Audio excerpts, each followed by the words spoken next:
Entre las panelistas. Es periodista con una experiencia de más de 15 años cubriendo el conflicto armado. Su trabajo ha profundizado en el análisis de temas de desarrollo rural, las dinámicas de la guerra, la defensa de la libertad de expresión y el derecho a la información. Gracias, Marta, por estar acá. Están dos personas del Comité de Seguimiento y Monitoreo de las Recomendaciones de la Comisión de la Verdad.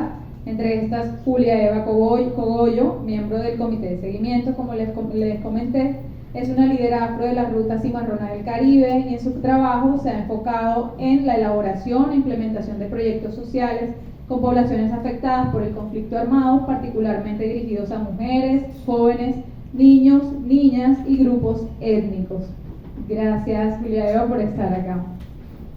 Y bueno, por último, Wilson Castañeda Castro, que también hace parte del Comité de Seguimiento y Monitoreo, acompañó a la Subcomisión de Género en los Diálogos de La Habana y durante más de 20 años ha trabajado por los derechos del personaje LGBTIQ+, y construcción de paz territorial, y de estos años, 14 han sido pues desde la dirección de Caribe Afirmativo. Hola Will, bienvenido también. Perdón como por exponerles los años y todo eso, solo para que las personas sepan. Ya estamos sacando cuenta. Para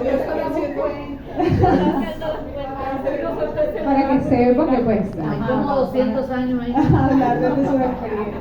La bien librada fue Marta. 15 años. Entonces, bueno, ya como con esta introducción, este contexto, cedo la palabra a Andy. Bueno, buenos días para todas, todos y todos. Bueno, yo en medio de este panel soy como esta personita que empieza un poco como el camino en los derechos humanos, pero creo que también es importante que estas nuevas generaciones, incluso estas organizaciones y liderazgos, justamente continuemos el diálogo y estas conversaciones con las personas que han tenido experiencia y que han participado de estos procesos. Así que muchísimas gracias por permitirse y por permitirnos también este diálogo.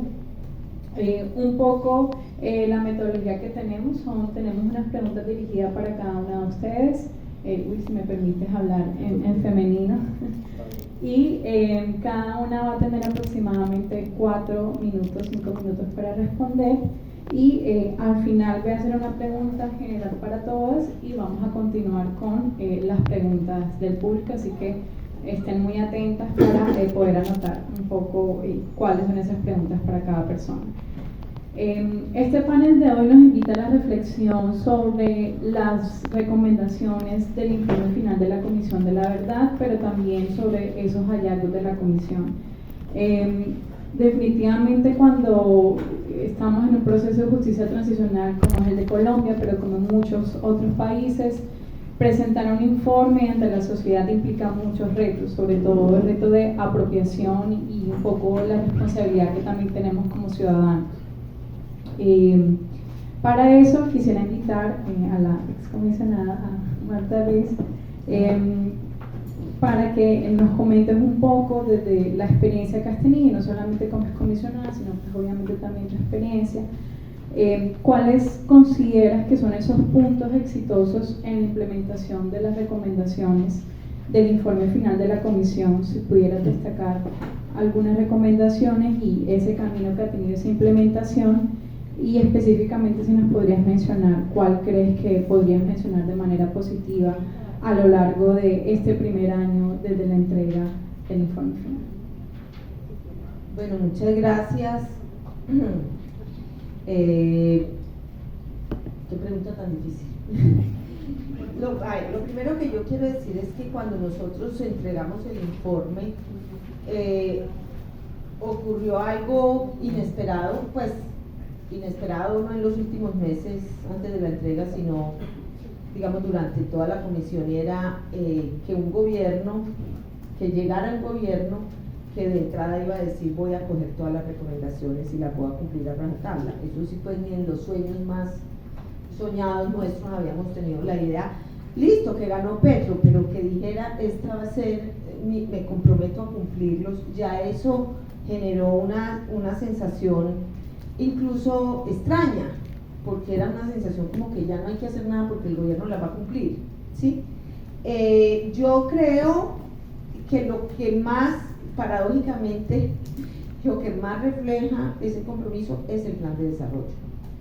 Y es porque realmente no es que hayan hecho el plan de desarrollo pensando en cumplir las recomendaciones, sino que realmente las recomendaciones son congruentes, bastante congruentes con una cantidad de propuestas que viene haciendo la sociedad y que también hace este gobierno. Entonces hay algo que es, como digo yo, que es que escuchamos al mismo país, que dice, es que ustedes le copiaron de Petro, Petro le copió de ustedes. No, yo lo que siento es que estamos hablándole al mismo país, estamos escuchando al mismo país, y eso demuestra en esa congruencia de política. Entonces, por ejemplo, cambiarle el paradigma de la lucha contra las drogas, con todo que hay muchas críticas y que eso todavía no cuaja, en la voluntad general del gobierno está, es decir, creo que todos los expresidentes salen diciendo que hay que cambiar el paradigma, pero cuando son presidentes juegan a la guerra de las drogas.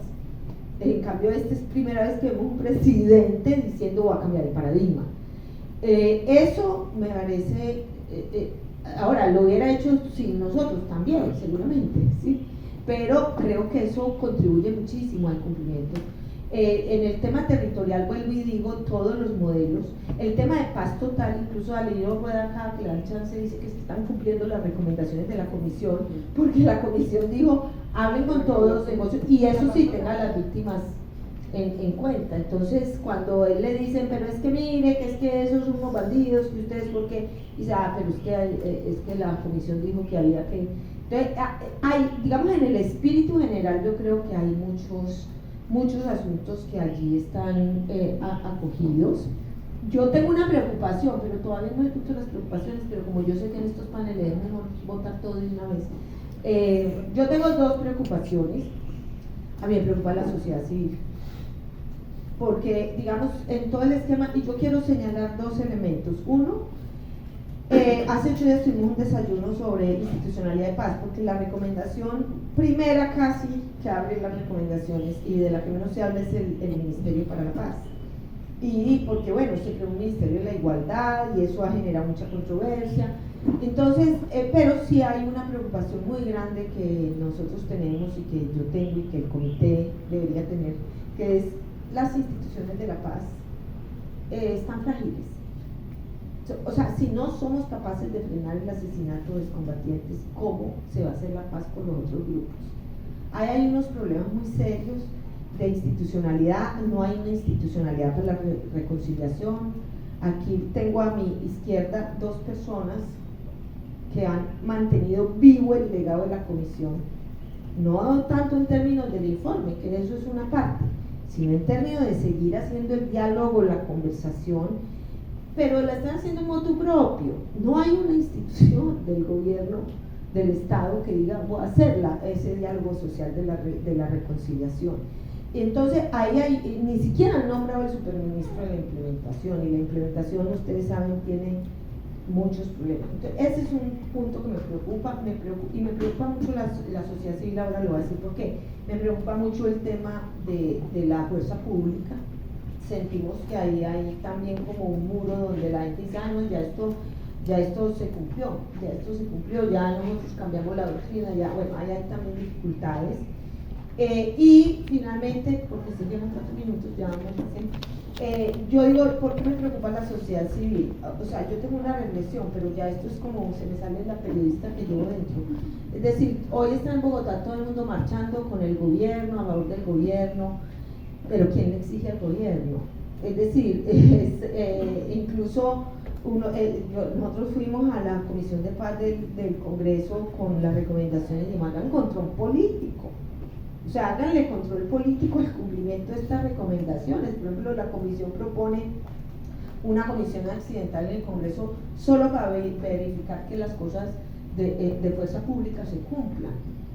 Entonces el Congreso no hace control político y la sociedad civil, bueno, está muy contenta y está muy feliz y está gobernando gran parte de ella, pero uno dice, tenemos que pasar también a lograr, porque el propio gobierno de voluntad no vive el ser humano, ¿sí? La voluntad es central y nunca había existido, pero lo que está demostrando este gobierno es que no basta la voluntad, hay que tener estrategias. y hay que tener rutas, y hay que tener instituciones. Entonces, si no tienes eso, a punta de voluntad, no logramos el cumplimiento de las recomendaciones. Muchísimas gracias, Marta. Pones en relieve un punto del cual vamos justamente a continuar esta conversación, y creo que es importante que en este escenario estamos también sociedad civil, ¿no? Y estamos representantes y liderazgos sociales que tenemos que seguir cuestionándonos sobre el legado de la comisión, pero también esas exigencias en un contexto en que recientemente hubo 2 atentados en Cauca, territorio priorizado por la JEP, territorio donde conviven diferentes comunidades étnicas, y siguen las amenazas y este contexto un poco de inseguridad, más en un contexto donde la fuerza pública ante la JEP está contando lo que hizo, ¿cierto?, en estas detenciones arbitrarias. Entonces, pasando justamente a este tema de la importancia de la sociedad civil, quiero preguntarle a Marta Villa, y es una pregunta que tiene una respuesta sí o no, pero nos interesa pues obviamente saber el cómo, el por qué.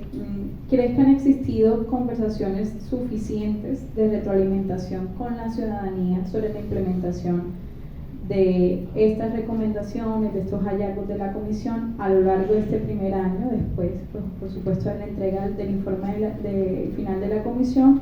Y dependiendo de tu respuesta, si es sí o no, ¿cómo entonces la ciudadanía y la sociedad civil deben involucrarse en estos diálogos que incluso ya Marta nos decía para trabajar en estos hallazgos? Bueno, de nuevo muchas gracias pues, por este espacio, por invitarme aquí. Tenía muchas ganas de venir y escucharles, sobre todo como de esta región, porque bueno, en Antioquia solemos ver las cosas muy desde el ombligo, pues mirándonos solo al ombligo. Entonces me gusta mucho como escuchar estas otras realidades territoriales también. No ha sido suficiente, o sea, yo creo que lo que ha pasado con el informe ha pasado en buena medida por sociedad civil, que el informe se mantenga vivo en los medios, en las aulas, en las organizaciones sociales. Yo creo que ese es un gran logro de estas organizaciones, pues de ustedes, de los que estamos en las diferentes redes, de las organizaciones internacionales que han aportado elementos para que esto esté, digamos, de alguna manera como en la agenda. Pero si nosotros tomamos a un ciudadano común y corriente, no tiene ni idea de qué es la Comisión de la Verdad, ni del informe, ni muchísimo menos de las recomendaciones. Entonces seguimos muy en una conversación entre nosotros, entre los que estábamos antes de la comisión, con el acuerdo de paz, que votamos sí al plebiscito, etcétera, etcétera. Entonces eso no está mal, pues eso es lo que tenemos, esa es la sociedad que tenemos, pero sin duda hay necesidad de ampliar la conversación. Entonces yo digo, no es suficiente, primero pues porque seguimos los mismos, hay que ampliar un poco el espectro de la conversación, pero a mí me parece que también, o sea, yo he venido notando como en los procesos que estamos acompañando, se lo voy a decir así, que la apropiación del informe es muy superficial, lo voy a plantear de esa manera. O sea, nos estamos quedando con los titulares de la Comisión de la Verdad, y está muy bien, o sea, eso está, los homenajes, el reconocimiento, eso está muy bien, pero sí el informe de la Comisión de la Verdad tenía una perspectiva de largo aliento, de largo plazo, o sea, que esto nos cambiara, transformara la manera como nos vemos, como vemos lo que ha pasado en el país, como nos sentimos parte de una historia colectiva, y eso no está pasando, porque nos estamos quedando con los titulares y con la defensa sin reflexión, sin debate. O sea, yo digo que lo mejor que le puede pasar al informe, aquí veo que hay varios profes de las universidades, etcétera, pero también de las organizaciones sociales también tenemos un papel de reflexividad, es hacerle preguntas al informe, es debatirlo, es poner por explícito con lo que no estamos de acuerdo. O sea, es que el informe no es para aplaudirlo, no es para que haya generar unanimismo, sino para que lo debatamos, para que podamos. Entonces, me parece que hay insuficiencia en la tarea que hacemos como sociedad civil. Creo que hay una tarea como un poco de, bueno, que nos plantea también autocríticamente el informe a la sociedad civil. Yo creo que la comisión hace ahí unas reflexiones en el capítulo, en el tema de cultura, de ética, y dice una cosa muy importante, y es que de alguna manera como sociedad, y nos tendríamos que preguntar de qué manera contribuimos a la guerra. no de manera indirecta, de qué manera justificamos ciertos delitos. O sea, yo creo que hay como una reflexión ética que no la hemos hecho profundamente. O sea, cuando la comisión dice comprometámonos con no matarás, con que nunca más las armas en la política, comprometamos con que ningún actor en adelante jamás va a representar nuestras agendas, ningún actor armado. Esa es una reflexión para las organizaciones de la sociedad civil, para nosotros, o sea, a quién delegamos o cómo validamos, digamos, esas agendas sociales y políticas. Entonces creo que también hay una reflexión como hacia adentro, como ética, de qué manera contribuimos, de qué manera no, que creo que nos falta todavía como para eso. Y finalmente lo que plantea también Marta, que hace parte pues también del desconocimiento, es que yo sí creo que tenemos que hacer más presión sobre los entes políticos. Pues ahorita se vienen las elecciones, yo creo que tendríamos que hacer un esfuerzo de alguna manera por poner en esas agendas electorales algunos de estos puntos que plantean las recomendaciones, porque es cierto que hay muchas cosas para el gobierno nacional, pero cuando uno ve asuntos como la paz territorial, la misma institucionalidad, uno dice, bueno, ¿cómo esto interpela a los gobiernos y a estas candidaturas? Así sea para que conozcan que existen unas recomendaciones que los interpelan. Creo que deberíamos hacer algo como en ese sentido, como de la política electoral. Muchas gracias, Marta. Tocan muchos temas y elementos que incluso desde las organizaciones sociales nos hemos preguntado, porque también es un tema de recursos como personas, de motivación, de desgaste también incluso emocional, y también en general de trabajo, el poder materializar y socializar los hallazgos del informe, que sin apoyo, digamos, como sin la intervención directa del gobierno, tanto local como nacional, va a ser muy difícil seguir continuarlo. Y esto me invita incluso a una reflexión, porque también como organización nos han pasado, las alcaldías locales no se apropian en general del proceso de paz y del proceso de justicia transicional. No están, por ejemplo, en los comités de justicia transicional, no saben efectivamente, pues, y si hablamos aquí de manera particular en la región Caribe, que hay un apartado directamente sobre la región además también, que hay unas recomendaciones de la Comisión de la Verdad. Eso pareciera que no le interesa a los gobiernos. Entonces creo que es una invitación también para que, y porque sé que también aquí hay personas que están también participando en estos debates públicos con los organismos locales, para preguntarles en materia de justicia transicional qué van a hacer también estos gobiernos. Continuando entonces justamente con el tema de la implementación y los retos, bueno, vamos a tener ahora una intervención de Julia y Wilson, que hacen parte del comité de seguimiento. Les haré una pregunta en relación a ese rol, pero por supuesto también como experiencia general. Julia, ¿cuáles consideras que ha sido el reto más grande en la implementación de las recomendaciones en las regiones, especialmente pues en la región Caribe donde nos encontramos? ¿Y cómo observas la inclusión de los enfoques diferenciales, ¿no?, como el género, de diversidad étnico-territorial en la implementación de esta recomendación? Bueno, buenos días nuevamente. Pues, ¿qué les digo? Mire, yo creo que el principal reto de las recomendaciones es que haya una apropiación de las recomendaciones, que los territorios se puedan apropiar de las recomendaciones en todos los términos, institucionales, organizativos, educativos, en todos los sectores, que es lo que hoy no está pasando. O sea, tú no encuentras en muchas de las agendas territoriales el tema de las recomendaciones como una prioridad. Entonces, lo principal realmente, y creo que el mayor reto que tenemos, tanto los integrantes del comité como la sociedad civil organizada, es lograr que haya una verdadera apropiación de las recomendaciones. El segundo reto que yo observo, que me parece muy importante, y es cómo realmente hacer un seguimiento a las recomendaciones, que no sea un listado de chequear y chulear, sino que realmente las recomendaciones puedan ser evidenciadas en transformaciones estructurales en los territorios. Y yo lo decía, o sea, salió el Estatuto del Campesinado, una de las grandes recomendaciones, luchada por años de los campesinos para que se les diera su estatus político, como sujeto político de derecho, su reconocimiento. pero nos preguntamos en los territorios, ¿eso cómo se evidencia en la transformación de la vida del campesinado? O sea, ¿cuáles son esas transformaciones estructurales? Entonces, el gran reto que tenemos es no solo que estemos chequeando que se cumplió con un marco jurídico, porque marcos jurídicos en este país tenemos muchos, sino que realmente eso sea evidenciado en las transformaciones territoriales.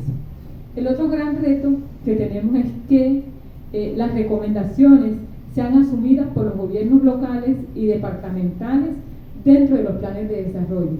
Si nosotros no logramos identificar un número importante de recomendaciones y que las organizaciones que hacen incidencia en los planes de desarrollo la tengan a la mano como parte de su agenda y logren su inclusión en los planes de desarrollo, las recomendaciones van a terminar siendo muchas letras muertas, porque la gran justificación de los mandatarios es que no está en el plan de desarrollo. Por lo tanto, no pueden ser implementadas. Entonces, si es plan de desarrollo, presupuesto, porque también muchas quedan inscritas en el plan de desarrollo con presupuestos por gestionar y posteriormente no se logra.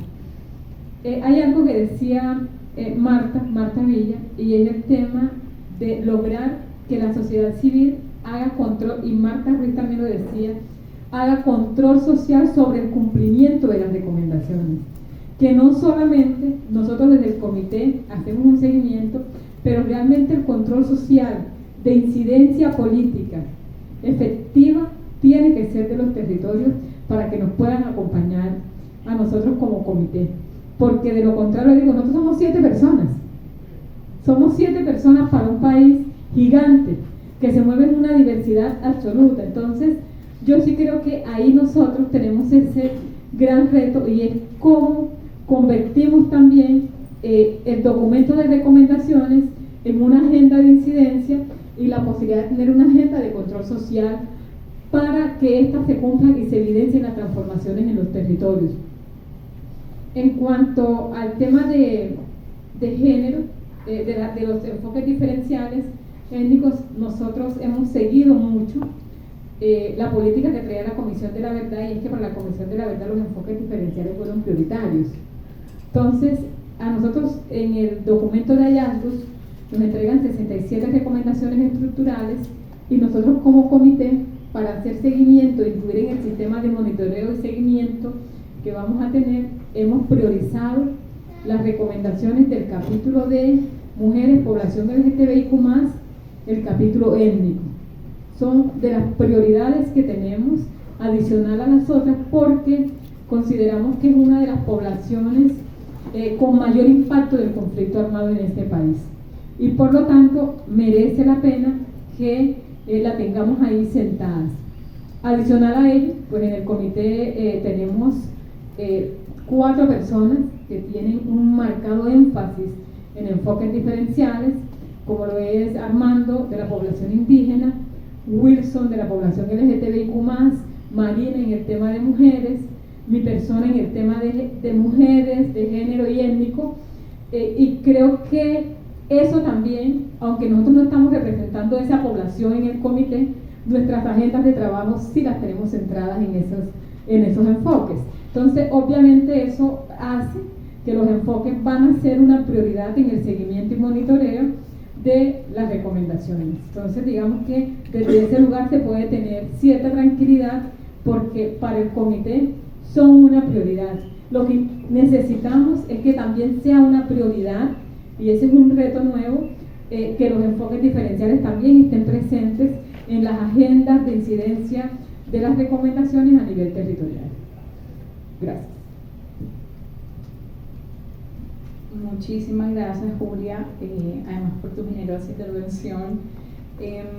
Pones nuevamente unos temas muy importantes que hemos discutido también en otros escenarios, sobre todo en entender esa aplicación de enfoque diferencial, comprendiéndolo de una mirada interseccional, ¿cierto? Que es lo que hace un poco el informe también de la comisión, plantea un poco ese análisis de esas violencias interseccionales, y que yo creo que también tenemos que seguir cuestionándonos y preguntándonos, ¿fue suficiente? puede ser de pronto diferente el análisis, hay un análisis incluso de ese legado colonial que trae, que impacta a las mujeres, al campesinado, a personas LGBTIQ+, que yo creo que invita a la reflexión de todas aquí presentes. Vamos a continuar con Wilson. Will, tengo una pregunta relacionada pues también a esa labor que realiza el comité, y tengo otra que voy a aprovechar un poco una coyuntura y tú me perdonarás si te cojo así un poco así inesperado. Entonces la primera en relación al monitoreo del comité y la recién presentación también que hizo de este informe. Pues ¿cuál es el balance general que realiza el comité sobre la implementación de estas recomendaciones del informe final? Digamos, esta calificación o esta evaluación que puede tener el Estado en esa implementación. Y mi segunda, aprovecho que hoy justamente creo que se cumple una de las recomendaciones que tuvo el informe, la apertura del macrocaso número 11 ante la JEP, que va a investigar los casos relacionados a la violencia sexual, violencia reproductiva y crímenes de persecución contra personas LGBTIQ+. Así que pues no, aprovecho además que también estás aquí para ver cuál es ese reto también que podría venirse en ese cumplimiento de esa recomendación que ya tiene el informe con esta apertura del macrocaso. Me disculparás, pero... Yo llamo un desorden y voy a responder también la última pregunta de Wilson. Ok. Mire, yo creo que si bien presentamos un primer informe como Comité de Seguimiento y Monitoreo, es un informe muy preliminar y además recogiendo lo que decía Marta Villa, muy enunciativo, y a mí eso me preocupa. Este es el país de las recomendaciones y no era el espíritu que tenía la Comisión de la Verdad. Quienes estamos aquí fuimos muy cercanos a la Comisión de la Verdad de la Red Aliada, y estas no son las recomendaciones que se hicieron a última hora, como uno suele hacer las recomendaciones en los trabajos académicos. Las recomendaciones se hicieron desde el primer momento de la comisión, fueron como dos hilos conductores. Se construyó el informe para saber qué nos pasó, y de otro lado se empezaron a identificar con la ciudadanía herramientas para que esto no se vuelva a repetir. Y muchas de nosotras, sigo el ejercicio del hablar en femenino, muchas de nosotras asumimos el compromiso en grandes conversaciones de entregarle a la Comisión de la Verdad herramientas para que no se vuelva a repetir, que la Comisión le dio en perspectiva de recomendación. Entonces mi frustración, porque es una frustración como una persona que cuida el legado del informe, es que las recomendaciones tienen en sí explícito un espíritu de transformación, que si como sociedad civil no leemos, nos va a pasar el checklist que hacemos en ese país con las recomendaciones. Van 4, faltan 5, vienen 3, aquí hay 2 más o menos, 3, y eso no funciona así. Entonces, es invitarles a hacer una lectura crítica a nuestro primer informe. El primer informe coincide, como decía Marta, nuestra excomisionada. El plan de desarrollo es un gran punto de partida. 44 recomendaciones están dentro del plan de desarrollo, que está ya en implementación Colombia, país potencia de la vida. Ustedes han escuchado al comité como disco rayado decir que se cayó la número 8, que era una recomendación que respondía a esa ausencia de un órgano rector dentro del Estado. Efectivamente se cayó, no así se cayeron las recomendaciones como interpretaron algunos medios periodísticos, entre ellos el Heraldo de Barranquilla, sino que nos faltó más fuerza por ese artículo 8, pero está en el plan de desarrollo. Y la otra parte del informe del comité habla de que en el periodo legislativo que terminó el 20 de junio se presentaron 77 proyectos de ley en el Congreso de la República que invocaron las recomendaciones, y ellos se materializaron en 5 leyes de la República: el Ministerio de la Igualdad, la Ley de Paz Total, el Plan de Desarrollo, la Reforma Tributaria, efectivamente todo el trabajo con el Estatuto del Campesinado, que son avances significativos. Entonces, en términos cuantitativos, eso dice el informe. Pero mi preocupación, o más que preocupación, frustración, es que en eso no nos quería la comisión cuando empezó las recomendaciones.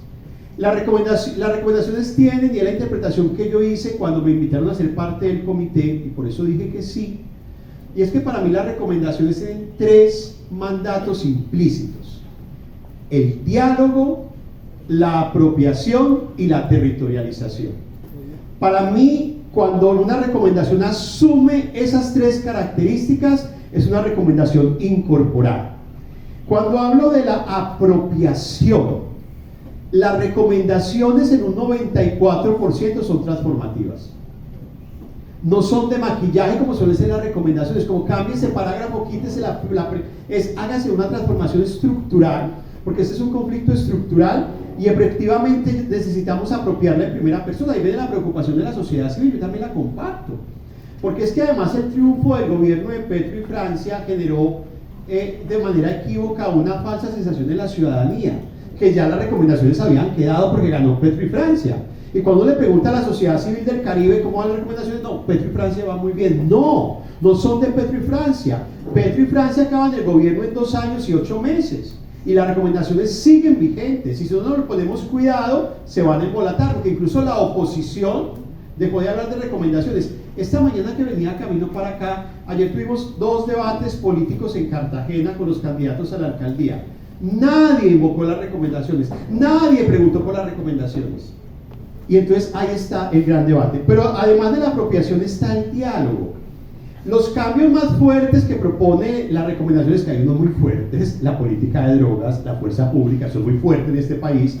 La comisión tiene la, digamos, precaución de proponer que eso se haga a través de un gran diálogo de país.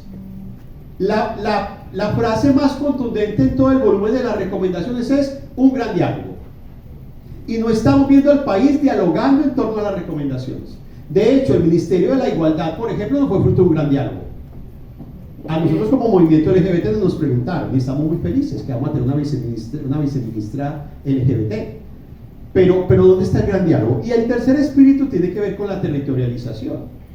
Es que la comisión, cuando habla de la paz grande, advierte que es una paz que se va a constatar en la vida cotidiana de los territorios. Y mi preocupación, y lo hemos hablado dentro del comité, es que la comisión tenía una capacidad instalada en los territorios. Al acabarse la comisión se acabó la capacidad instalada en los territorios y hay como un olvido del informe de la comisión y están las mismas grandes ONGs, casi todas asentadas en Bogotá, dando el debate, que es lo que Marta Villa decía ahorita, hablando entre los mismos. Entonces, un gran debate, si ustedes ven los grandes eventos con ocasión del aniversario del informe, pues éramos los mismos, pero ¿dónde está el diálogo territorial, el diálogo étnico, el diálogo de los movimientos sociales? Y en torno a eso, y para terminar esta primera parte, yo diría que el gran reto que tenemos frente a las recomendaciones a 1 año de la implementación del informe es darle a las recomendaciones esa capacidad potente que tienen, que son recomendaciones para transformar la sociedad. Y eso es muy grande, pero eso implica un compromiso muy grande y creemos nosotros que aquí en la región Caribe ya han empezado a dar muy buenas prácticas. Y eso también es importante, es que no hay que esperar que nos dicten cómo avanzar en las recomendaciones, es cómo empezamos a recoger. Creo que todo el proceso, por ejemplo, de memoria que se está viviendo en los Montes de María, todo el proceso de juntanza de las mujeres en la región Caribe, todo el ejercicio de exigibilidad que está liderando el movimiento afro en torno al canal del dique, a la búsqueda de personas dadas por desaparecidas, son buenas prácticas de decir que aquí en el Caribe estamos apostando a transformaciones totales. En una región un poco paradójica, decía Marta que quería venir a conocer la experiencia. Hay un informe que nos compartió la oficina del Alto Comisionado de Derechos Humanos de Naciones Unidas de cómo los gobiernos locales recepcionaron el informe de la Comisión de la Verdad. Esta región es la región del país donde los alcaldes y gobernadores menos fueron a la interlocución con la Comisión de la Verdad. Y creo que eso se plasma un poco en la ausencia de compromiso que hay al respecto. Finalmente, frente al macrocaso que nos han anunciado hoy, Marta un poco me frustraba la felicidad, me decía, no celebre mucho, que es un reto muy grande que tenemos por delante. La violencia sexual, la violencia basada en género en términos generales, ha sido muy difícil de asumir en este país. Porque este país no solamente ha tenido un conflicto armado machista, patriarcal, no solamente los hombres históricamente han hecho la guerra, sino que también históricamente hemos acomodado unas políticas para pensar la resolución de los conflictos desde la supremacía de no desacomodar ese discurso machista perpetrador de violencia. En ese orden de ideas, para una organización LGBT como Caribe Afirmativo, la apertura del macrocaso de violencia sexual representa una esperanza muy grande en 3 direcciones, Angie. Lo primero es que de los casos que históricamente hemos recibido aquí en el Caribe y en todo el país, el delito que más denuncia la población LGBT, y lo sabemos que también las mujeres, por lo que compartimos con el movimiento de mujeres, es la violencia sexual. Es la violencia sexual, es el delito que más hemos recogido información, es el delito que más cotidiano está en el marco del conflicto armado, y por supuesto cuando sumas otras formas de violencia basada en género sube ostensiblemente, pero además es el delito más pormenorizado y más ridiculizado en el marco del conflicto armado. Cuando usted habla con un perpetrador de la violencia y le hace una pregunta por la violencia sexual o por cualquier delito basado en género, lo pormenorizan y hacen responsable a la formación, a la cultura, a todo este tipo de asuntos. La segunda ventaja que tiene la apertura de este macrocaso es resolver problemas estructurales. Es que la violencia basada en género y la violencia sexual y otro tipo de violencias basadas en género son violencias que dan cuenta de una estructura social. En el informe de la Comisión de la Verdad, en el volumen de Mi Cuerpo es la Verdad, que es el volumen de Mujer y Género, la expresión que más repite la Comisión de la Verdad, o donde más se repite esa expresión en ese capítulo, es la complicidad social. La violencia basada en género y sobre todo la violencia sexual tiene un altísimo nivel de complicidad social. Es que porque se vistió así, es que se lo merecen, es que son muy alborotadas, es que ustedes terminan provocando, etcétera, etcétera. Y llamar a pensar el delito de violencia sexual y pensar la violencia basada en género es hacer un llamado de atención a este país que ha tenido altísima complicidad social frente a las violencias.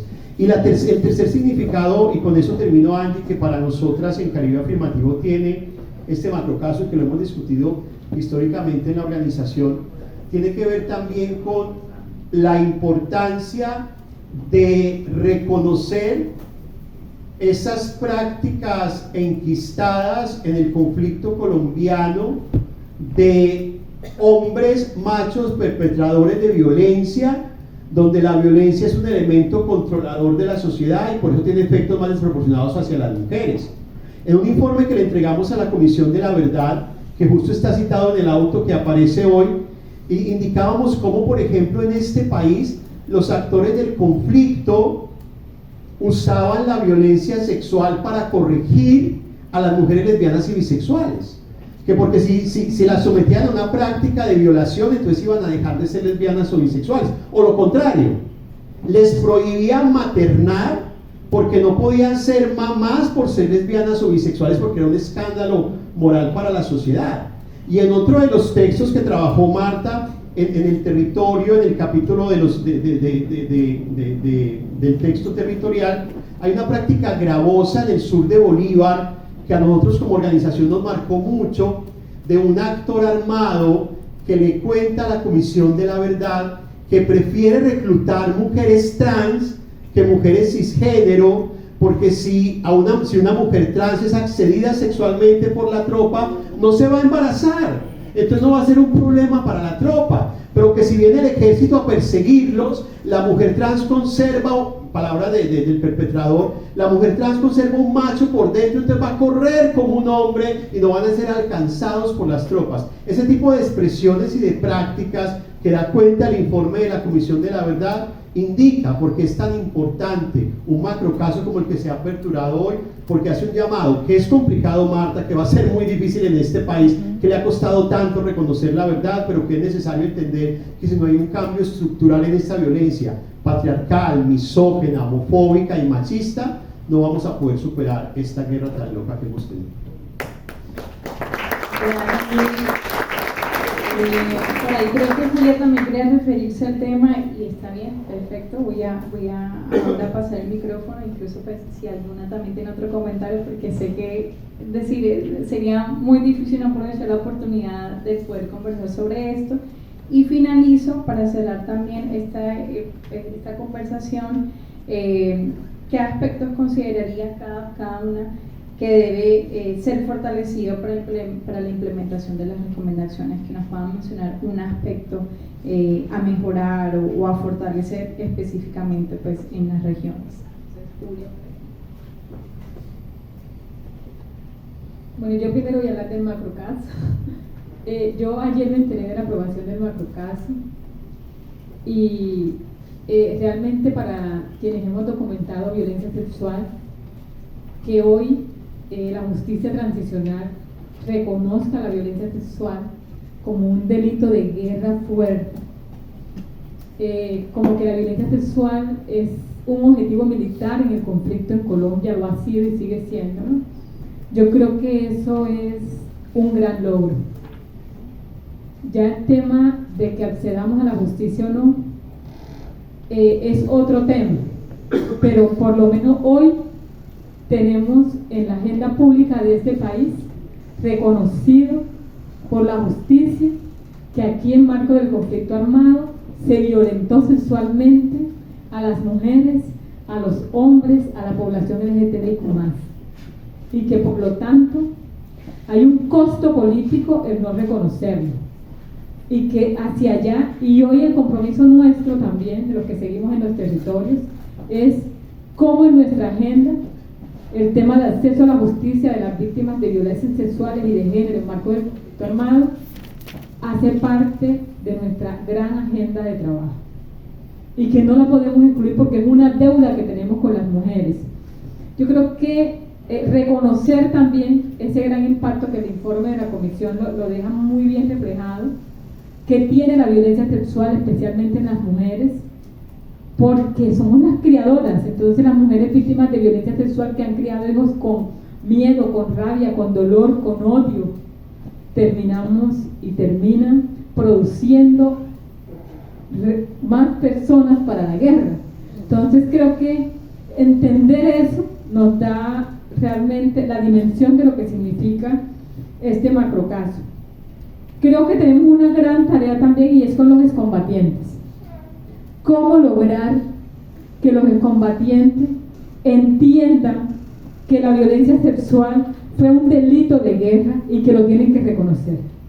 Yo creo que con ellos hay que hacer un trabajo muy profundo, porque a la hora de ir a reconocer, si los excombatientes no reconocen la violencia sexual, tenemos un doble impacto psicosocial para las víctimas que están esperando este reconocimiento. Entonces, hay que trabajar con los excombatientes para que ellos logren comprender este hecho, lo logren reconocer en marco de la justicia transicional. Ese es un trabajo que está crudo, con los excombatientes poco se trabajan estos temas, pero que hoy tenemos la obligación, sobre todo por la temática que se tiene que abordar. El otro gran reto que tenemos es que las víctimas de violencias de género y sexuales tengan las garantías de seguridad, tengan las garantías logísticas, tengan las garantías de movilidad para poder participar en este proceso de justicia transicional. Porque cada vez que las víctimas de violencias sexuales o de género han denunciado un caso, las amenazas hacia ellas se recrudecen. Entonces, hay una gran tarea también y es cómo vamos a garantizar esa participación efectiva en condiciones de seguridad de las víctimas. Y por último, considero que es absolutamente necesario que esas recomendaciones que están en el capítulo de género y que muchas están asociadas a los temas de violencia sexual estén de manera explícita en los planes de desarrollo para poder generar estas garantías. Eso es fundamental. Y creo que hoy las organizaciones que trabajamos este tema, que lo hemos documentado, yo recuerdo que hace 5 años llegué con mi locura a la Comisión de la Verdad, para este mes me acuerdo, y que Marta me hizo eco, y hicimos el primer reconocimiento a la dignidad de las víctimas de violencias sexuales en Cartagena. Y fue una cosa gigantesca que en ese tiempo ni siquiera nosotros sabíamos cómo iba a reaccionar la sociedad frente a este tema. Y lo hicimos y empezamos a poner en público un tema que estaba absolutamente en privado, que era un tema escondido que nadie en este país hablaba por vergüenza, por temor, por lo que fuera, pero era un tema absolutamente escondido. Hoy tenemos la oportunidad de volver a relanzar el tema a lo público y no lo podemos desaprovechar. Hoy nos tenemos todos y todas que pronunciar frente a la importancia de este macrocaso y darle el lugar que corresponde, porque son miles de víctimas esperándolo hace muchísimos años. Entonces creo que esta gran oportunidad no la podemos desaprovechar.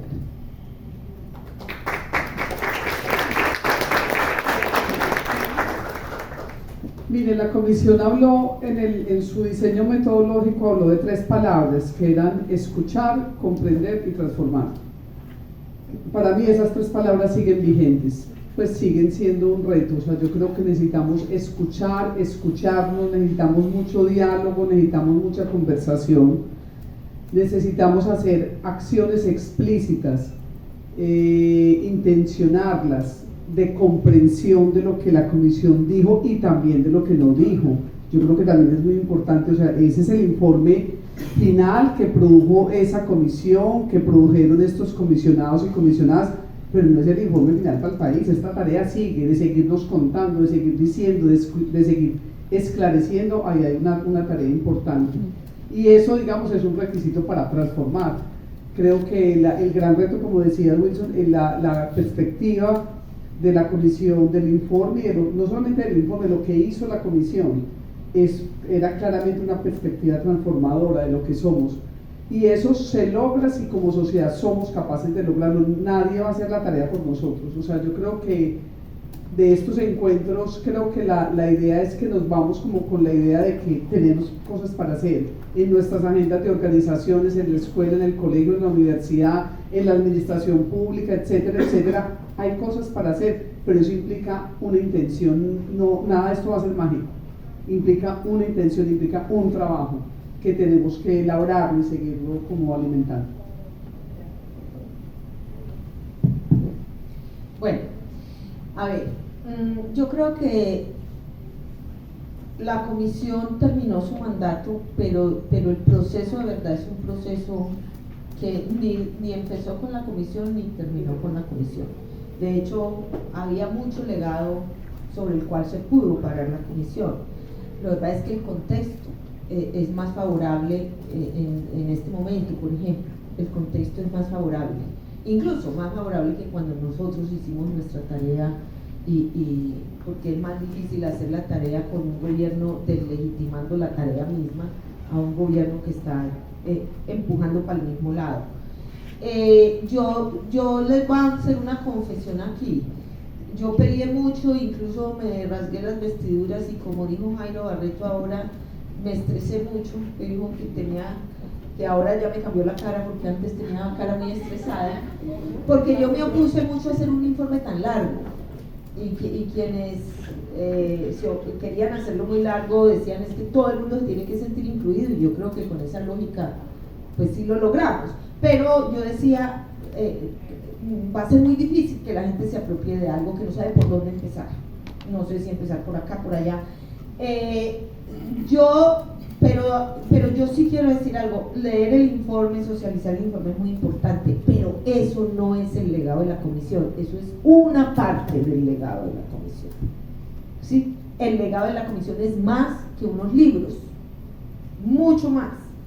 Entonces, digamos, si ustedes me preguntan, yo digo, la comisión lo que hizo fue abrir un camino. Es más, les cuento que ese desayuno que hicimos sobre institucionalidad de paz hace 8 días, alguien dijo, no me acuerdo quién, o en un anterior, que alguien dijo, ¿por qué es que el resto del Estado no puede hacer la comisión que sí fue a los territorios y logró tener unas personas en los territorios? ¿Por qué el resto de las instituciones del Estado no logran realmente ser territoriales? ¿Sí? Entonces, yo sí creo que la comisión abrió un camino de un proceso, o continuó un camino, para ser más exactos, y yo sí quiero reafirmar lo que dice Wilson. Yo creo que la clave es el diálogo. De hecho, yo voy a señalar 2 elementos de las recomendaciones. El diálogo territorial, es decir, hay para mí una de las recomendaciones centrales de la comisión. Todas son centrales, pero una que a mí me llega mucho al corazón, digamos, es la del ordenamiento territorial. Nosotros encontramos mucha, y aquí está Julia, que conoce esos procesos, muchos de ustedes vienen de procesos étnicos, mucha pulsión en los territorios por la autonomía. Es decir, nosotros queremos tener la identidad propia de este territorio, no queremos queremos, es decir, el ordenamiento territorial que tenemos se ha hecho a bala. O sea, definir las zonas de reserva campesina ha sido a bala. Sí, o sea, eso ha costado sangre. Aquí ordenar el territorio ha sido con sangre. Entonces nosotros necesitamos un diálogo. Incluso el Festival de Monte de María, tantos que hablaron hoy del espacio, hace un año se dijo que vengan los ganaderos, porque necesitamos hablar con los ganaderos sobre eso, sobre el agua, sobre los baldíos, sobre dónde van los ganaderos, dónde van los palmeros, dónde van los campesinos, todo el mundo quepa en el territorio. Ese diálogo no lo estamos haciendo, y me perdona el gobierno Petro, pero no es cierto que con el plan de desarrollo hayan hecho ese gran diálogo. Porque no es, ese diálogo no se ha hecho. Entonces, ese es uno de los diálogos, pero la comisión, y aquí voy a hablar del tema político, y voy a hablar del tema del gran acuerdo nacional. Quitémosle el gran, porque eso de gran suena muy grande, del acuerdo nacional, que no es un acuerdo de Bogotá, como se está pensando, y qué pena me da con Iván Cepeda y todo, pero como lo están pensando allá, es Velasco con los congresistas, Iván Cepeda con la FORI. No, es un diálogo que tiene que nacer en el territorio e integrarse. Y ese diálogo es un diálogo para cambiar la política. Porque les voy a decir algo, si no cambia la política, no hay recomendaciones. Es decir, si no cambiamos el poder real que nos gobierna en los territorios. Porque es que esto es como esquizofrénico. Es como que Petro hace unas cosas, pero como aquí vamos a elegir a otros, la realidad nunca cambia en los territorios, por más que cambie el presidente.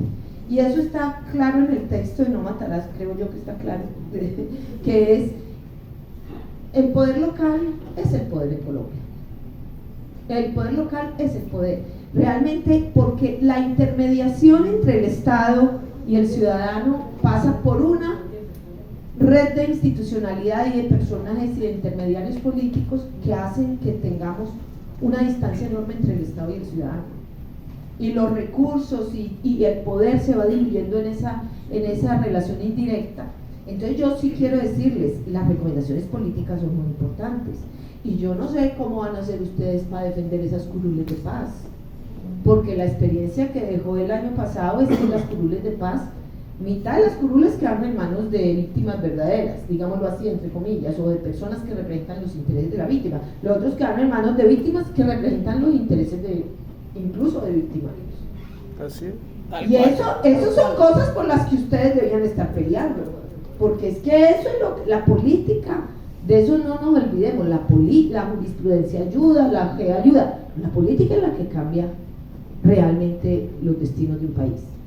Y si les delegamos la política a los que van a seguir haciendo lo mismo, pues no, de verdad, yo los llamo la atención para que no pase como con el acuerdo de paz, que todo el punto 2 de participación política es el menos implementado.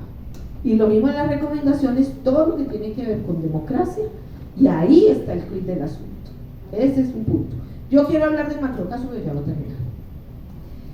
Me encanta que lo hayan abierto, me parece muy bien, pero yo quiero señalar, qué pena, los periodistas somos aguafiestas por naturaleza, pero quiero señalar, ya estoy visualizando las dificultades. Yo quiero señalar una tristeza que me da desde la naturaleza de la gente, que los paramilitares no vayan a estar en el macrocaso. Exactamente. Porque, por ejemplo, para el caso de la comisión no observó como si fuera una política la violencia sexual en las FARC. Y este macrocaso es para las FARC. Realmente fuerza pública, los casos no son tantos, en fin, es un macrocaso para las FARC. Pero de los paramilitares sí, la comisión dice sí había un patrón de uso de la violencia sexual como un arma de guerra. Sí, es mucho. Entonces eso puede construir un imaginario equivocado en el país, y es que los grandes violadores fueron los de las FARC, y del otro lado queda una información diluida. Entonces estoy diciendo porque eso va a poner a las FARC más a la defensiva, mucho más va a ser más difícil el escenario, porque van a decir ahí hay muchas dificultades, y yo sí pues creo que hay que ustedes como movimiento deben pensar con mucha inteligencia cómo actuar frente a este caso, porque en privado nos habían dicho, Marta estuvo presente, el presidente de la JEP dijo, nos preocupa que este caso tumbe toda la JEP, porque los señores de la FARC con mucha brega, todos de la brega han reconocido el secuestro, han reconocido otras cosas, pero cuando llega violencia sexual ellos se van a ir a la cárcel y van a preferir irse a la cárcel. Algunos de ellos ya lo han dicho, prefiero irme a la cárcel a decir que fuimos responsables de esto. Entonces, ahí hay unas, digamos, para que entendamos que esto no es solo, que hay un desafío muy grande, ¿sí? Que es esa conversación con los miembros de FARC que están, yo creo que es una conversación que hay que asumirla y hay que ser muy imaginativos también en, por ejemplo, qué es el tipo digamos, de justicia que vamos a lograr y qué tipo de sanciones que se pueden lograr en este terreno, porque es que esto va a estremecer al país y yo quiero ratificar, perdón, ya termino, sobre la invisibilidad. Mire, lo que logramos nosotros y lo que va a lograr la gente es apenas la punta del iceberg de lo que es la violencia sexual. La violencia sexual es muy silenciada, la gente todavía no ha empezado a hablar. Ya el macrocaso va a estimular que más gente llegue, ¿sí? Y eso, porque por ejemplo, voy a poner un caso, Julia, que nosotros la verdad no lo logramos hacer, en Perú lo lograron hacer después de haber cerrado, y es la violencia sexual, por ejemplo, con las mujeres dadas por desaparecidas. El encontrar en lo forense que todas las mujeres que han ido a recuperar sus restos, hay evidencia forense de que fueron abusadas sexualmente. Son cosas invisibles. Nosotros acá, Julia, le consta, eso no quedó en el informe, nos consta de los paramilitares en una sesión cerrada que contaron cómo hicieron unas jornadas masivas aquí en Atlántica de esterilización. La esterilización forzada no se tocó en el informe de la comisión, pero existió porque yo después fui y le pregunté al alemán y se quedó así y me dijo, Marta, pero eso pasó en varias partes, nosotros también lo hicimos, ¿sí? Aquí nos lo contaron de aquí en el Atlántico, ordenado por Vicente Castaño, cosas que no están en el informe y que hay que documentar nuevamente. Entonces, lo que yo quiero mostrar es el gran desafío que eso va a significar políticamente también. Perdón. Excelente. Yo sé que nos hemos alargado, pero era indescriptible no poder poner esto. Gracias es que ha sido magnífico, pero esto nos dará para otro debate que haremos seguramente para hablar sobre el macrocaso. Vamos a terminar, Will, con tu aporte de esto que debe ser fortalecido, y vamos a recibir 3 preguntas para que las pueden ir organizando. Mire, yo creo que la comisión pensó, cuando entregó el informe en el teatro Jorge Eliezer Gaitán, que cuando estaba terminando el informe, ya en el teatro teníamos gobierno elegido, que la gran prueba de juego del informe era saber quién iba a gobernar a Colombia una vez el informe en pie. Y efectivamente nos llegó la rajatabla, que fue el mejor de los escenarios. Yo creo que se ha pospuesto esa gran prueba de fuego para el informe, que esa gran prueba de fuego para el informe son las elecciones territoriales. Y digo que las elecciones territoriales porque finalmente en el informe que el comité presentó, si ustedes leen el informe en términos negativos, cuando van a la segunda parte que habla de los 77 proyectos de ley que se presentaron, la mayoría de ellos se hundieron. Cuando van a los pies de página, ¿por qué se hundieron? Se hundieron por 4 temores. Primero, por el temor a discutir lo político. Segundo, por el temor a discutir asuntos de tierras.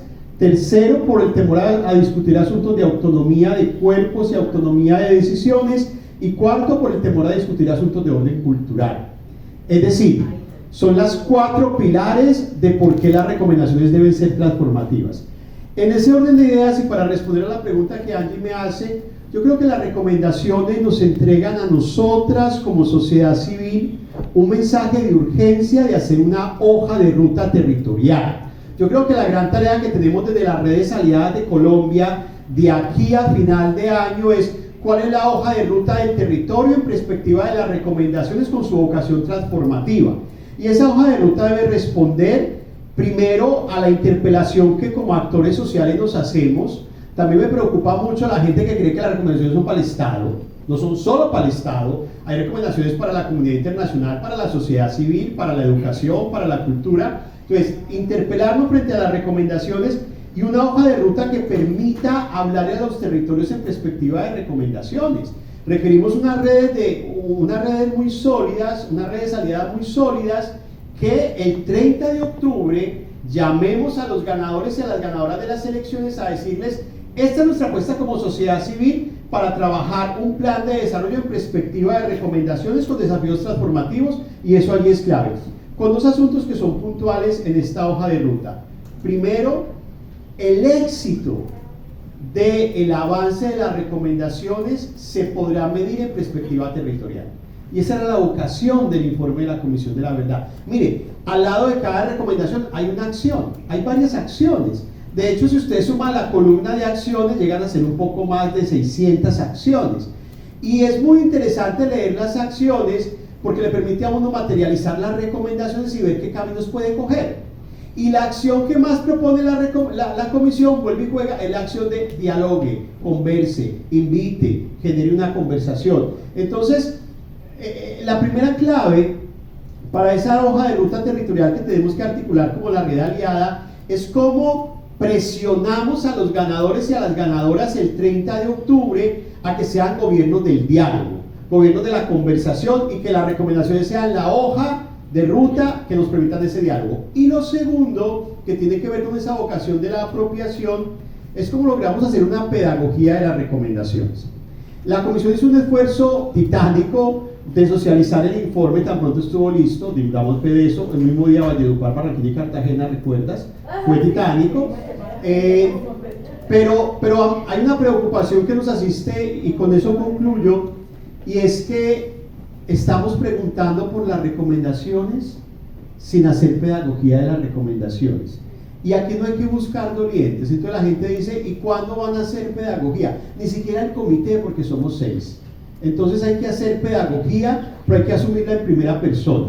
Es decir, una hoja de ruta que nos permita decir cómo hablamos de las recomendaciones en los territorios, cómo logramos hacer un ejercicio de priorización en los territorios, y cómo logramos que la ciudadanía se apropie de las recomendaciones. Y ojalá, en lo que queda de esta campaña política, que son 32 días, pero sobre todo a partir del 30 de octubre empecemos un gran movimiento social por las recomendaciones en los planes de desarrollo, y que obliguemos a quien quede elegida o elegido a que dialogue un plan de desarrollo en perspectiva de recomendaciones, y que hagamos una juntanza, que volvamos a llamar a las Martas, hagamos una gran juntanza en enero, y que podamos decir cómo quedaron las recomendaciones en los planes de desarrollo territorial, pero no solo cómo quedaron enunciativamente, sino cómo quedaron como herramientas de transformación de lo territorial. Creo que esa es la gran prueba de fuego, y sé que hacia allá apuntaba la Comisión de la Verdad cuando nos entregó las recomendaciones.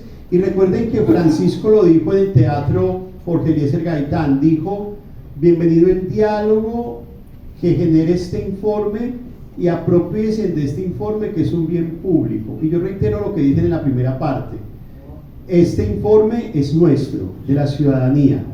Las recomendaciones son nuestras, de la ciudadanía, y son herramientas de exigibilidad, y no podemos perder ese horizonte de transformación que ellas tienen. Muchísimas gracias. Bueno, igual, allá ya me están llamando. Bueno, mire, yo creo que una de las tareas puntuales, las recomendaciones son muchas. Marta mencionó una recomendación importante para nuestro territorio, para el Caribe. Yo creo que tenemos que priorizar 3, 4 recomendaciones importantes a las que le podamos hacer seguimiento y control, y que alrededor de eso hagamos un diálogo nosotros y nosotras como red aliada con el comité, para que ustedes nos abracen nuestros procesos y nosotros abrazarles los de ustedes. Yo creo que eso es súper importante. Y lo otro que quiero decir es que es necesario acercarnos al sector que no está de acuerdo con las recomendaciones, al sector privado también es necesario, porque creo que hay que ir haciéndoles señas de que esto nos tiene que al final llevar a la paz de la región. Entonces yo creo que hay que identificar en estas regiones nuestras cuáles son esos sectores que se oponen al cumplimiento de las recomendaciones o que ven afectados sus intereses con las recomendaciones que prioricemos, para mirar cómo nos acercamos y hacemos este gran diálogo. Eso es muy importante. Si tenemos un diálogo de ordenamiento territorial, hombre, tendremos que hablar con Murga, hombre, tendremos que hablar con Arcos, hombre, tendremos que hablar con los ganaderos, porque de lo contrario, así la política departamental, municipal, nacional se dé, ellos de repente lo van a ceder. Entonces yo creo que cuando se habla del diálogo también no es ese diálogo solo entre nosotros, sino también en los que no están de acuerdo o en los que tienen intereses afectados con el cumplimiento de las recomendaciones. Entonces yo creo que ese también es una gran tarea que tenemos con los del carbón, con mucha gente que está centrada en nuestros territorios, asentada, y que afecta el cumplimiento de las recomendaciones. Yo creo que eso es necesario. Muchas gracias. Bueno, después de estas intervenciones de lujo, excelente, gracias a cada una de las panelistas. Vamos a tener 3 preguntas para cerrar el panel. Por allá creo que allá tenemos micrófono, ¿o hay que pasar? Listo. Creo que están. Sí. Entonces aquí una y Kleiner y también está la profe.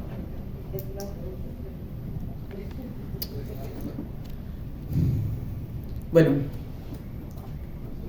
quizá la participación de ustedes estaba más centrada en la Comisión de la Verdad, pero considero que el aporte que ustedes hicieron y el trabajo que han venido realizando lo hicieron de una forma transversalizada. Y la pregunta es, ¿cómo visualizan la falta de aplicación del régimen de condicionalidad de los comparecientes ante la JEP en contraste con los contenidos que generaron en la Comisión de la Verdad? ¿Van a responder acá? No, yo creo que No, mejor. Sí, y ahora seguir, ¿no? No, yo cierro. ¿Sí me veo? Bueno, lo que dijo Marta, la periodista, es algo de que de verdad hay que tenerlo en cuenta en el tema de todo lo que, de las recomendaciones, porque, o sea, ¿cómo lo van a ver ustedes también ahora dentro de todo esto? O sea, una pregunta, pero a la vez también una propuesta, teniendo en cuenta de que muchas de nosotras, las mujeres buscadoras, somos víctimas de violencia sexual, de secuestro, de tortura, y muchas de nosotras hemos sido empaladas, y muchas de esas tenemos muchas secuencias, o sea, consecuencias, secuelas. Los impactos son tan desproporcionados que no han sido tampoco tenidos en cuenta. En esta parte era como lo iban también ustedes como que a plasmar o a tener ahí, porque si para la Fiscalía es algo que ha sido una discusión bastante fuerte con ellos, porque quieren desligar la violencia sexual con la desaparición forzada, y se le dice que es que cuando a mí me violan buscando a mi hermano, no pueden desligar eso, porque es que yo estoy buscando una persona que está desaparecida, y dentro de esa desaparición es que ocurren estos hechos violentos, y desde ahí muchas de nosotras, las mujeres buscadoras, han quedado también con hijos, y esos hijos, hay productos de eso que son ahora mismo que están en el tema de discapacidad, ¿sí? Entonces también se vuelve todavía aún mayor y peor la situación de la mujer buscadora. Entonces, ¿cómo ustedes lo buscarían? Porque esto es un reto que hay que hacerlo, ya que la Fiscalía, para la Fiscalía es algo de que no lo quieren tener en cuenta y no lo asumen. Y bueno, y para ahí también sobre eso, buscar también estas 7 organizaciones que nosotras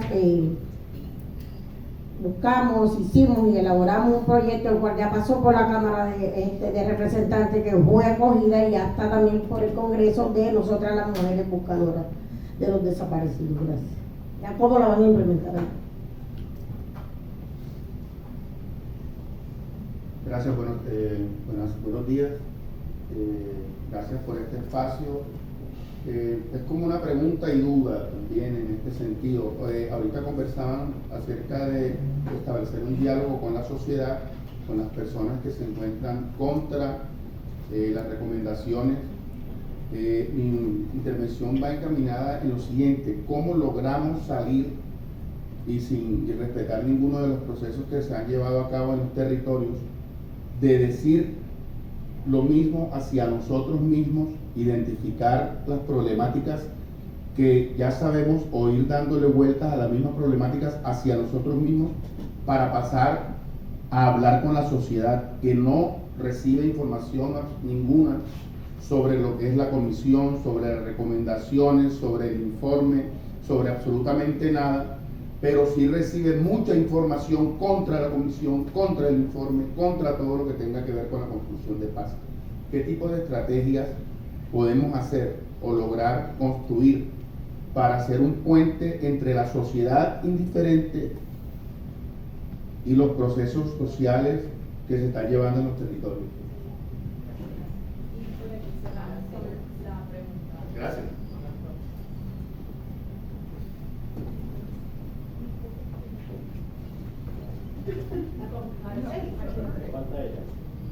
Es solo como un comentario más que una pregunta. Yo siento que hace más o menos, partiendo de hace 2 meses, estuvimos en La Guajira con la ministra, el viceministro de Educación y con 79 secretarios de educación del país. Y el viceministro decía algo muy importante: en Colombia más o menos hay 320.000 maestros y hay 20.000 maestros más o menos convencidos de estos procesos. ¿Qué hacer desde la academia para traer esos 300.000 maestros que no se queden en la instrumentalización del saber, y más frente a estos temas? Y tuvimos la oportunidad de estar en la mesa del ministerio y de decirle al ministerio que desde la política pública de educación para la paz vamos a trabajar desde 2 frentes. Uno tiene que ver el Sistema Nacional de Convivencia y el otro es cómo llevar el legado de la comisión a las escuelas y a las universidades públicas y privadas de Colombia. Y en ese sentido está ahora mismo pues la estrategia de la Escuela Abraza la Verdad, la estrategia de la segunda parte fue la Escuela Abraza la Empatía y la Búsqueda, y la tercera que estamos a punto de hacer el 3 de octubre, la educación abraza la reconciliación y el perdón. Pero ¿cómo salir nosotros de esa instrumentalización de dar estos temas y trabajar estos temas sin reflexión y sin acción? Que no se quede en una receta como cuando haces un taller y solo se queda en la información. ¿Cómo pasamos del discurso teórico de la acción transformadora a la misma acción transformadora en cada uno de los territorios?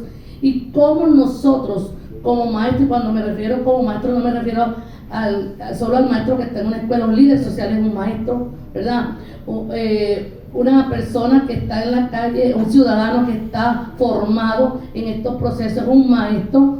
Empezamos a hacer más pedagogía de estos procesos, porque Alfredo decía algo muy cierto: son los medios de comunicación que nos están llevando mucha ventaja, porque nosotros realmente no hemos hecho esos diálogos territoriales. No es de Bogotá para el territorio, es el territorio, porque viven las cosas de manera diferente, el conflicto de manera diferente, los procesos de manera diferente, que tenemos que interiorizar incluso cuáles de esas recomendaciones son más pertinentes con las situaciones reales de los territorios.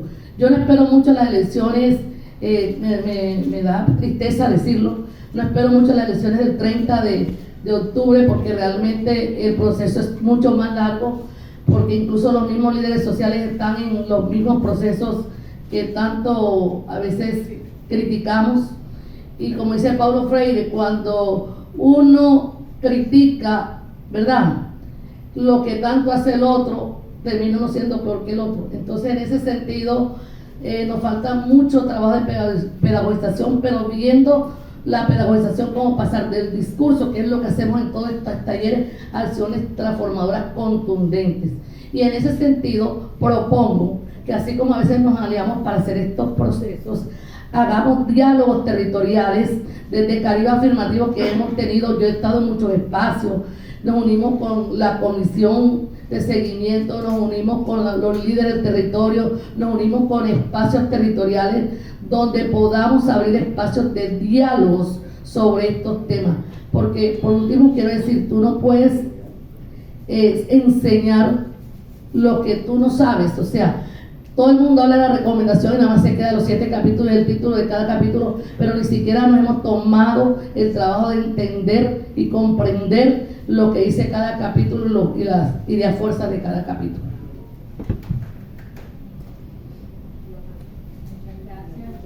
Para resumir, tenemos una pregunta sobre el tema del régimen de condicionalidad, una de la relación de violencia sexual y búsqueda, y cómo lograr salir de estos diálogos permanentes, digamos que cotidianos que hemos tenido en el movimiento social y llegar a otros espacios.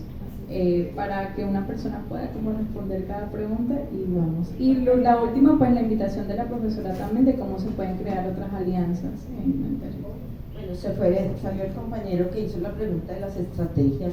A mí en las estrategias se me ocurren 3, algunas cuyas palabras él mismo las nombró. O sea, yo creo que hay que llevar mucho de esto a los medios de comunicación, y cuando yo digo medios de comunicación no es ladrarle a la luna pues con los grandes medios, sino también volverlo un poquito más piezas comunicativas. O sea, estos diálogos en pequeño son importantes, pero si uno logra también transmitirlo, miren el impacto que tiene una transmisión de una audiencia de la gente, eso está estremeciendo al país. Entonces, tener un poquito más, hay que trabajar con los periodistas, con la gente que hace comunicaciones, creo que eso es importante.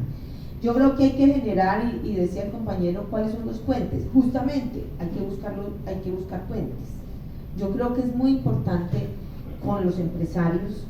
Bueno, ahí tienen a Murgas ya en un proceso de paz, de la paz total, ¿sí? El gran diablo con cachos y con cola Murgas está en una de las cosas de paz total. Entonces siempre hay puentes que hay que tender, y eso es importante. Digamos, si uno mapea a los actores, pues puede que tú no tengas sentado a los DAES o a los 5 poderosos de la región, pero sí, tú arrancas por un lado. Yo creo que hay que pensar mucho en arrancar de cosas logrables, pequeñas, e ir creciendo y ensanchando los espacios. Crear espacios seguros para el diálogo, que eso es muy importante, que la gente le da miedo decir lo que piensa, le da miedo decir lo que le pasó. Entonces hay que generar espacios. Y finalmente yo creo que bueno, eso creo que es como una estrategia que tenemos que hacer de diálogo, pero buscar esos puentes y en fin. Régimen de condicionalidad. Mire, yo tengo muy poco que decir en eso, porque eso ocurrió mientras duró la comisión. Yo diría que gracias al régimen de condicionalidad vinieron muchos comparecientes a la comisión, es decir, sobre todo los terceros, tenían muchos que están pidiendo, o sea, como ellos se postulaban o se postulan voluntariamente, ellos tenían que hacer méritos, y nosotros le llamamos ganar ¿cómo es? .heps, algo así. Ellos tuvieron muchos incentivos de venir a la comisión por el régimen de condicionalidad. Funcionó en unos casos, en otros no, eso es lo normal. No es un régimen con muchos dientes, ¿sí? Y depende mucho de los magistrados. Incluso hace poco un magistrado me decía, es rarísimo, tal persona ustedes no lo quisieron certificar bien, pero a nosotros nos han contribuido mucho, porque hay muchos que sentían, por ejemplo, y pasó mucho con las FARC, y pasa mucho con los militares. Por ejemplo, los militares tienen falsos positivos. Entonces ellos en la JEP quieren hablar de falsos positivos. En la comisión les preguntábamos de tantas cosas que ellos decían, y me pasó mucho con las FARC. Es decir, ellos están con la JEP en secuestro, entonces pregúntenme secuestro. Pero si uno les pregunta más narcotráfico, y usted por qué me pregunta eso, ¿sí? Entonces el régimen de condicionalidad también tenía eso, que es que ellos se iban centrando era en los delitos y no en los contextos, porque consideraban que los contextos los inculpaban también. Pero bueno, esos ya fueron gajes del oficio que ya...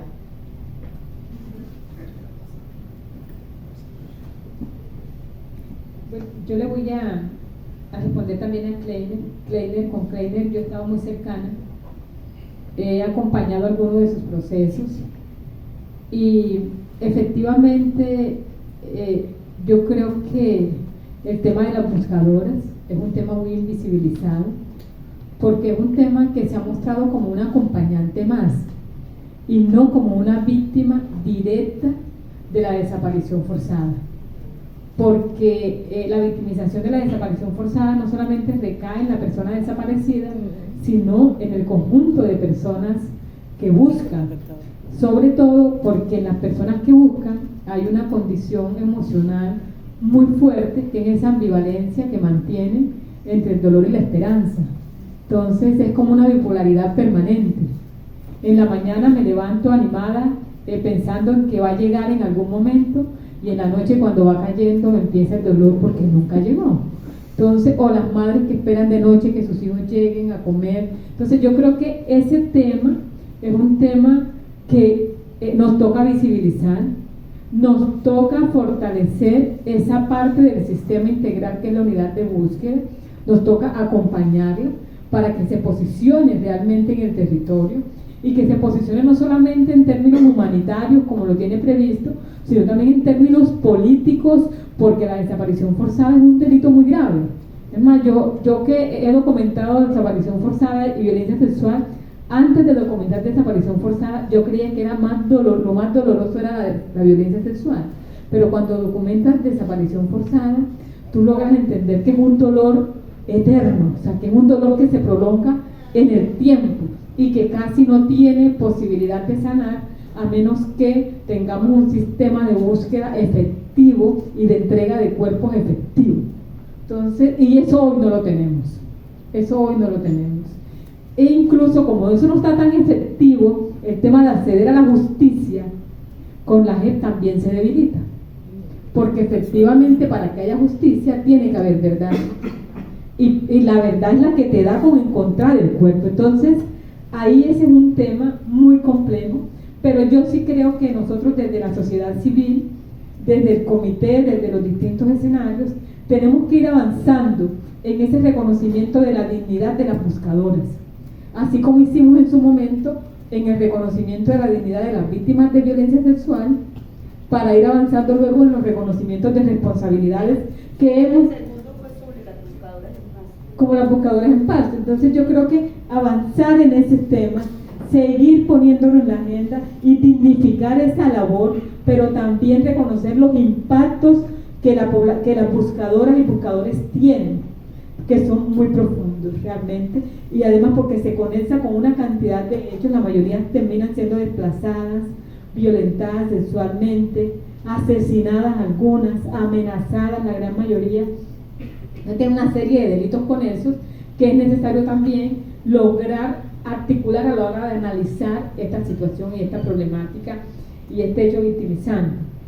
Yo creería que hay un tema que se ha planteado, y es este tema, la necesidad de los diálogos. O sea, necesitamos dialogar en el territorio y no necesitamos seguir dialogando solamente entre nosotros en el diagnóstico, en el Estado. Tenemos que irnos ya realmente con las acciones concretas de priorización de las recomendaciones a implementar en cada territorio. Yo creo que tenemos que seguir socializando, por supuesto, pero que esa socialización vaya ajustada de diálogos de priorización y de acción para el cumplimiento de las recomendaciones. Es decir, yo esperaría que hoy en la tarde, que tenemos como ese ejercicio de empezar a trabajar las agendas, sea un ejercicio que podamos ir replicando en todos los territorios, para que podamos llevar incluso agendas unificadas a la hora de hacer incidencia en los gobiernos locales y departamentales, que son en últimas los que tienen el poder, porque el nacional tiene el gobierno, pero el poder está en lo local, y lo hemos observado ahorita, incluso en los procesos de inscripciones de los candidatos, donde prácticamente aval del pacto histórico fueron mínimos. lo que indica, y la mayoría de los avales fueron de los partidos tradicionales.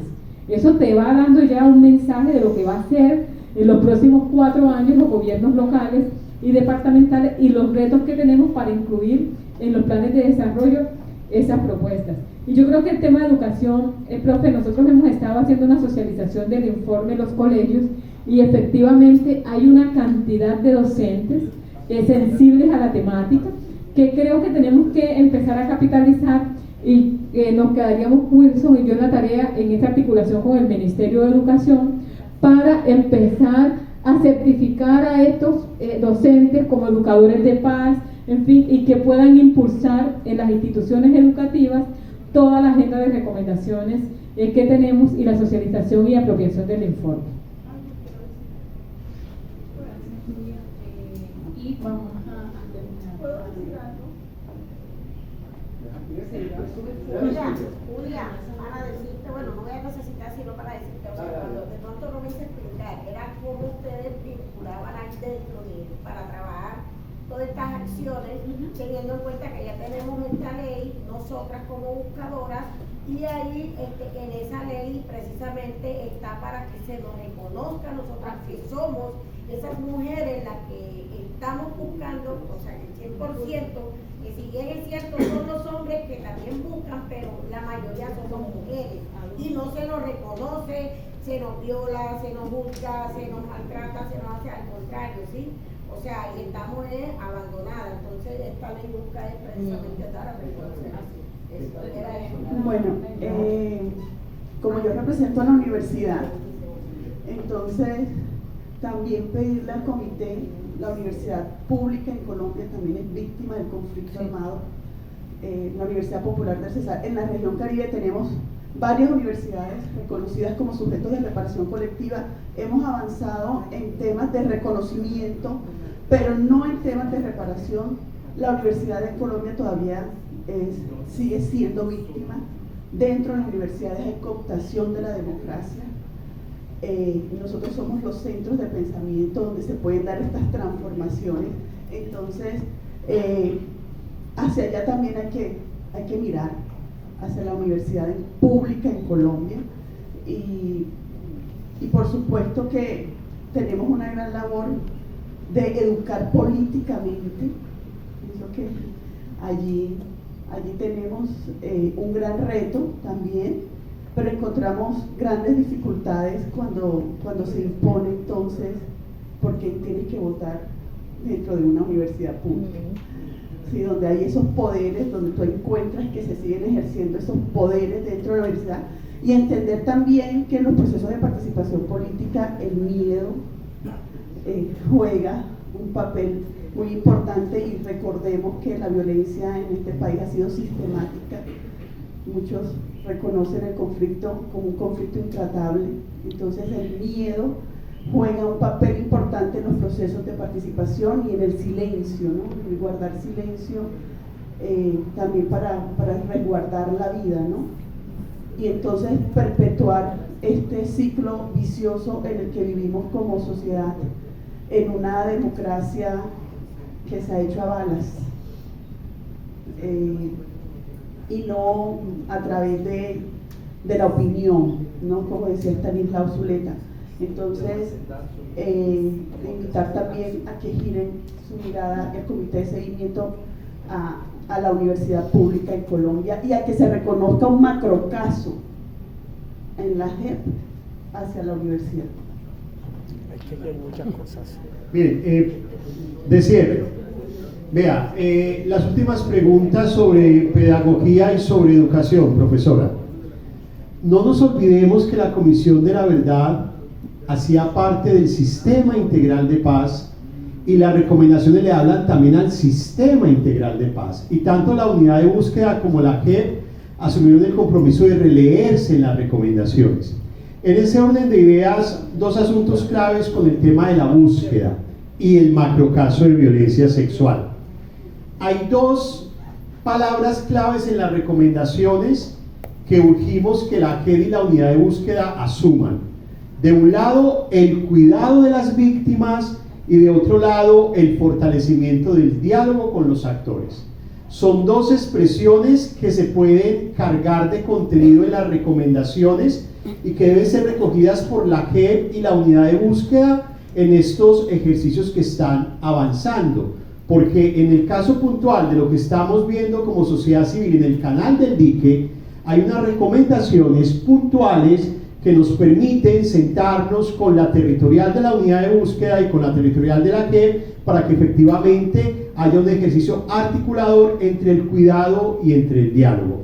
Y en todos los temas participativos, Alfredo, que estabas diciendo, y también los indicaba la profe, yo también creo que hay, en las recomendaciones de orden educativo y cultural, la Comisión de la Verdad usa mucho el verbo transformación. De hecho, en la tarea que hace la Comisión de poner recomendaciones a corto, mediano y largo plazo, las educativas y culturales son a largo plazo.